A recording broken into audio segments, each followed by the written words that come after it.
I'm Ray, 25, female. I just finished my master's degree in environmental engineering, and I've been living on my own since I turned 18. My dad remarried when I was 14. His new wife, Cheryl, came with her daughter Harper, who was 12 at the time. From the beginning, Cheryl played the part of the sugary sweet stepmom, always hosting themed dinners, organizing photo-perfect family events, and using phrases like blended families are beautiful. But the longer she stayed, the more it felt like she was trying to rewrite the family story, and I wasn't in her version. It started small. A photo here, a trophy there. I'd come over to visit and notice my childhood bookshelf gone, or a framed photo from a family vacation suddenly missing. Once an art piece I made in school, something my dad used to keep on the mantel, just vanished. Cheryl always had an excuse. I thought it was dusty, or it clashed with the paint. When I asked my dad, he'd wave it off and say Cheryl liked to redecorate, and that I was too grown up to care about knickknacks from middle school anyway. I let it slide for years. I had my own life to build, and she clearly wanted to center Harper in everything.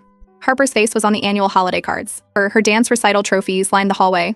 Her high school volunteer award ended up in a display case that used to hold my academic medals. It wasn't just favoritism, it felt like replacement. Graduating with my master's felt huge to me. It wasn't easy. I worked part-time jobs through undergrad, stayed up too many nights to count, and made it through a pandemic while still holding a 3.9 GPA. My dad was proud, or at least he said he was.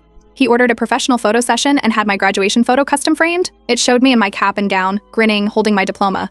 He said one frame was for my apartment, and the other was going in the hallway at his house, front and center, right across from the entry table. He even handed the second frame to Cheryl himself. "We should put Ray's picture up," he told her, smiling. A few weeks after graduation, I drove to their place to celebrate his birthday. I made him a handmade wooden chess set.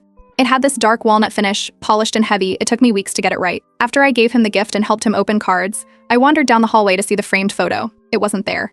In its place was a large, glammed-up photo of Harper in her senior prom dress. It wasn't even a graduation picture, just her standing in front of a rental limo in a sparkly red gown, posing like she was on the cover of a magazine. I didn't say anything at first. I walked back into the living room and asked my dad, calmly, where my graduation photo had gone. He looked confused and pointed down the hallway. When we walked back there together, he just stood there blinking at the photo. "Isn't that it?" he asked. I shook my head.